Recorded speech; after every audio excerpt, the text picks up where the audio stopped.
We read now from the Gospel of Matthew, chapter 5, verses 13 to 16. This is part of the Sermon on the Mount, by the way. You are the salt of the earth. But if the salt loses its saltiness, how can it be made salty again? It's no longer good for anything except to be thrown out and be trampled underfoot. You are the light of the world. A town built on a hill cannot be hidden. Neither do people light a lamp and put it under a bowl. Instead, they put it on its stand, and it gives light to everyone in the house. In the same way, let your light shine before others, that they may see your good deeds and glorify Father in heaven. Our second is from 1 John chapter 2, verses 15 to 17. Titled Light and Darkness, Sin and Forgiveness. Oh, sorry, wrong one. 15 to 17. That's the one there. Not loving on the world. My apologies. I don't like highlighting in this particular one. That's why I got a bit lost there. Do not love the world or anything in the world. If anyone loves the world, love for the Father is not in them. For everything in the world, the lust of the flesh, the lust of the eyes, and the pride of life comes not from the Father, but from the world. The world and its desires pass away, but whoever does the will of God lives forever. I'd like to also just read Psalm 19. The heavens declare the glory of God. The skies proclaim the work of his hands. Day after day they pour forth speech. Night after night they reveal knowledge. They have no speech. They use no words. No sound is heard from them. Yet their voice goes out into all the earth, their words to the ends of the world. In the heavens God has pitched a tent for the sun. It's like a bridegroom coming out of his chamber, like a champion rejoicing to run his course. It rises at one end of the heavens and makes its circuit to the other.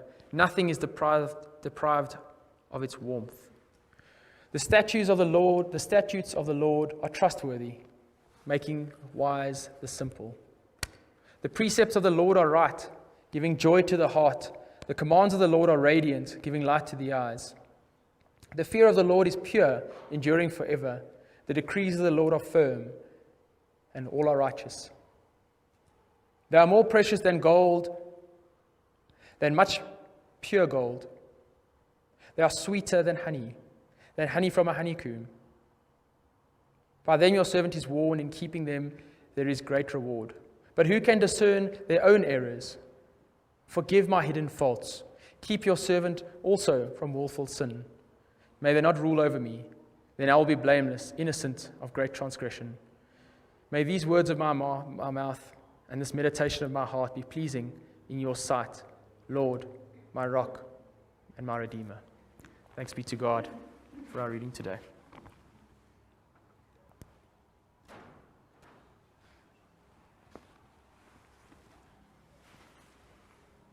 Last week I said we spoke about joy, and we all are well aware of the joy that comes from God. We are Christians, we've experienced that joy.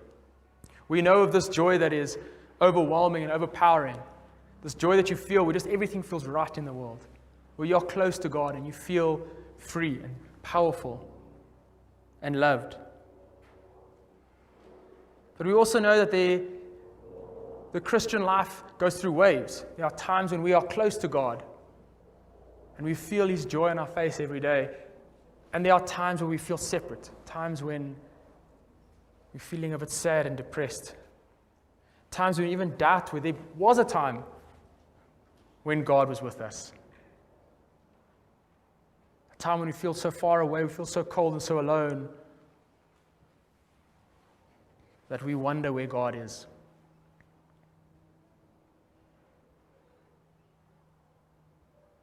Last week we spoke about this joy and that it's there all the time if we just reach out and touch it. But why? Why is there times when we feel separate from it? Why do we feel this time when we are just feeling lukewarm and we're feeling separate? Why are there times when we're feeling wavering? We feel like our soul's a bit weak, our heart is weak.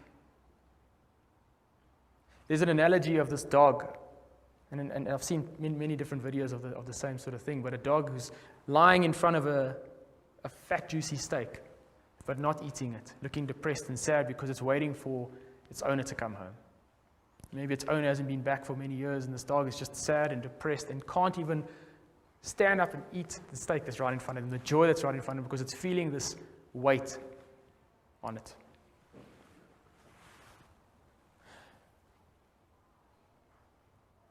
Today I'd like to posit that there are three things that are keeping us from God, keeping us during this time when we're feeling a bit down, beyond obviously, large things that happen in our lives, just the general life, just general things in our life. There are three things I'd like to speak about. The first one is distractions. We live in a city, a very busy city, in 2021. There's a lot going on. There's news all the time. There's things everywhere we look. This pandemic, there's so much going on. There's so much news. There's so much going on everywhere around us. There's so many distractions already. The predominant distraction, I think, that many people are talking about and many are not talking about on purpose is our cell phones. I think we are extremely distracted by our phones. I don't think we realize it. I've got this setting on my phone that tells me how long I've spent in my phone, and I promise you it is scary. It's not minutes, it's hours that you spend on your phone every day. We get a small little hit of dopamine, which is a chemical in your brain, every time you get a notification, or every time you get a little like on your photo, or someone sends you a message or an email, even if it's like a group message, and you tell people you're frustrated, but it's just nice to have something to click on and look at because it's for you. This social media in this world gives us this dopamine every single time we open something, whether it's news or an email, notification, a like, even if it's an app telling you it's time to do your exercises today. And this dopamine is actually supposed to, it's in our brain, it's supposed to give us the sort of strength to do tasks during the day, to work towards something. And it's a very fleeting joy, so you feel a little bit good and then it goes away. This is the same thing that makes people addicted to gambling or to drugs or whatever the case is. It's the same chemical in your brain. So it's very, very addictive. In fact, I wonder how many of you have opened your phones at some stage during the service. And if you haven't opened it, at least you thought about opening it. You felt it vibrate and you're thinking, what's going on? I want to know.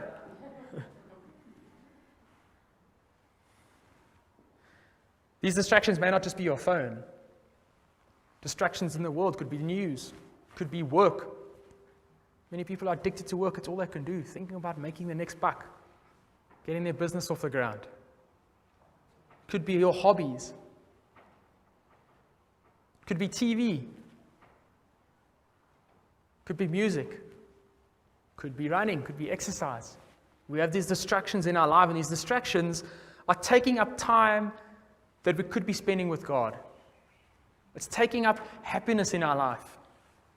These distractions are distracting us from true happiness. Just happiness with spending time with our friends and family, but happiness beyond that, spending time with God. In 1 John, the previous reading, it says, "Do not love the world or anything in the world. If anyone loves the world, love for the Father is not in them." And when I read that this week, that said to me, how much love, how much time do you spend with God if you say you love Him, but you spend 99% of your day in the world? Why do we love these things? Why are we so distracted and focused on these things in the world that are temporary? And I mean, notifications on your phone are super temporary because you're going to click on it and it's going to go away. But why do we focus on these things in the world that are temporary when spending time with God who lives forever? What in your life is distracting you? What do you spend the most time of your day doing? What's the thing that your mind keeps thinking about? When the pastor talks on for really long, your brain switches to something else. That zone. What is that you're thinking about? What is that distraction in your life? Right now, I think it's the siren. But beyond that, What else in your life is distracting you in your mind? Distracting your mind. If you're online, maybe put it as a post that everyone can see.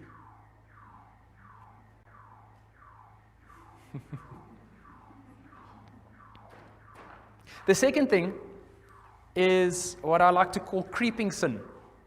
Creeping sin. It's not a scientific term, and definitely not a theological term, so please don't attack me, Reverend.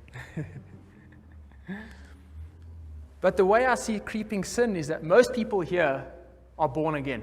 Most of us are good Christians, right?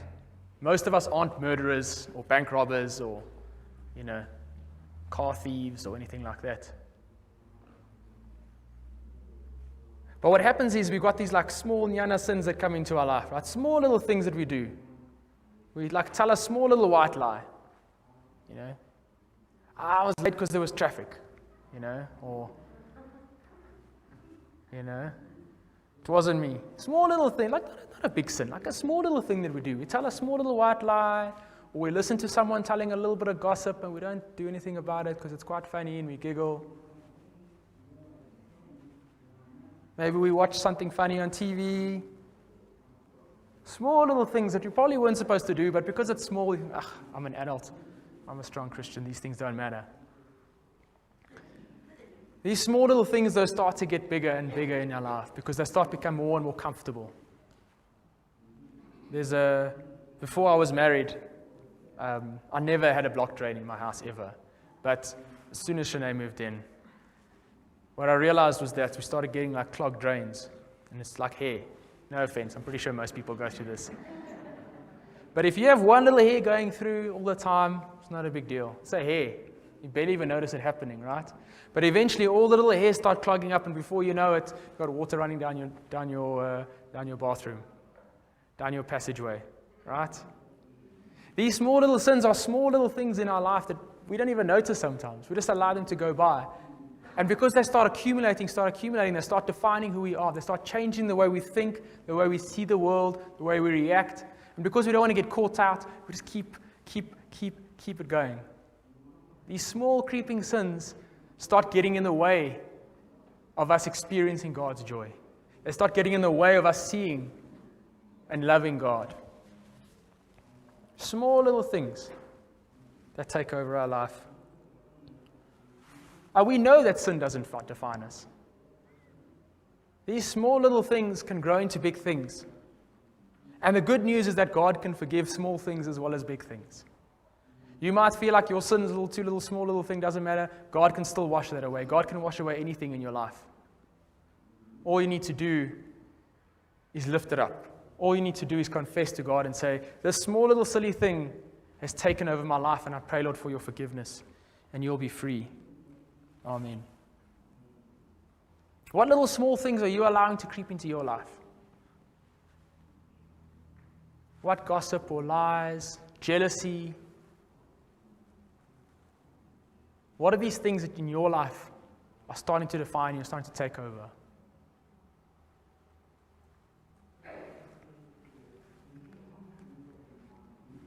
I'm using my phone for the order of service, so I'm not looking at messages.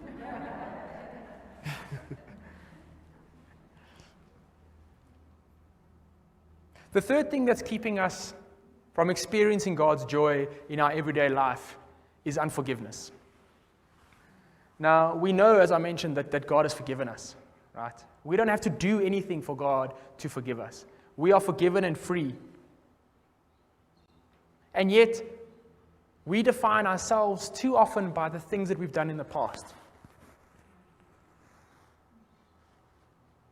We allow our past to define how we live our life today. We feel these shackles of our past, and it holds us back. Although God has forgiven us and we know that He's forgiven us, we don't forgive ourselves. We allow the sin and the things that we did in the past to change our future.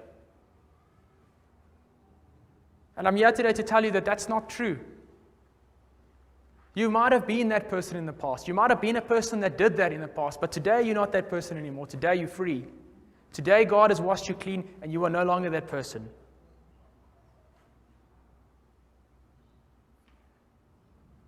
We need to accept that we are weak. We need to accept that we made mistakes there and we forgive ourselves and allow us to move forward. If God can forgive you, you can forgive yourself.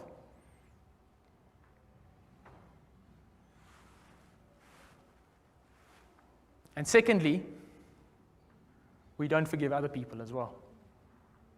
We hold on to regret as well as we hold on to grudges.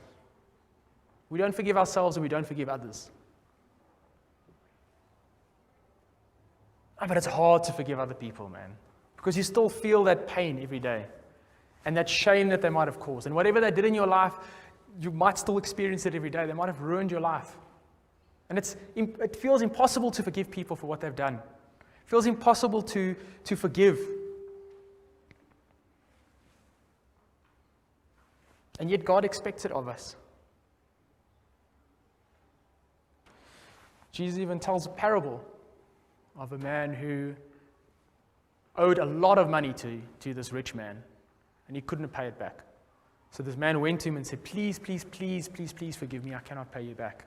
And the guy said, that's fine. I'll forgive you of this debt. That same man on the way home bumped into someone who owed him money. And he beat him up and had him sent to prison because he owed him a small amount of money. This man had just been forgiven a huge amount, millions in rands today. And someone only owed him 50 rand and he beat him up. They say holding a grudge is like swallowing poison and hoping for the rat to die. Because forgiveness has got nothing to do with the other person. It's got nothing to do with what they've done. It's got to do with your heart. Unforgiveness is keeping you away from God's joy. It's something that you are suffering in your own life. It's not about accepting what they've done in your life. It's about accepting that that is not going to define you anymore. It's about accepting that the wrong that they've done to you is not going to change the way you live your life anymore. That's why we forgive. And unfortunately, there's no easy way to do that either. Fortunately, we have a God that can do anything. And I ask that you just pray for strength and pray for His guidance to do that.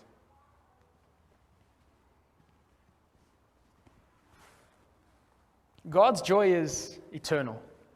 It's all-powerful, all-consuming. It is the best thing you'll ever experience in your life. And it's always there for us. But we allow these things to get into our lives. We allow these things to get into the way. We are distracted. We don't spend enough time with God because we're focused on what's in our hand or what's in front of us. We allow small sin to creep into our lives and get in the way and stop us from doing what's right. And we are unforgiving. We hold regret and we hold grudges. These small little things all add up and start to keep us away from God. They separate us from the joy that we could be experiencing. And these are small little things that are not obvious. And so I ask for you today to spend a little bit of time in silence and just consider your life. What do you do every day? What do you spend your time on? When you lost track of what I was thinking, what is the thing that got to your mind? When you go home, what is the first thing you're going to do? When you go to bed, what is the first thing you do before you go to bed? What in your life is distracting you? What grudges are still grinding your bones? What unworthiness is in your heart? What sin is creeping over you? Consider these things and lift these up, and God will help you to find peace. Amen.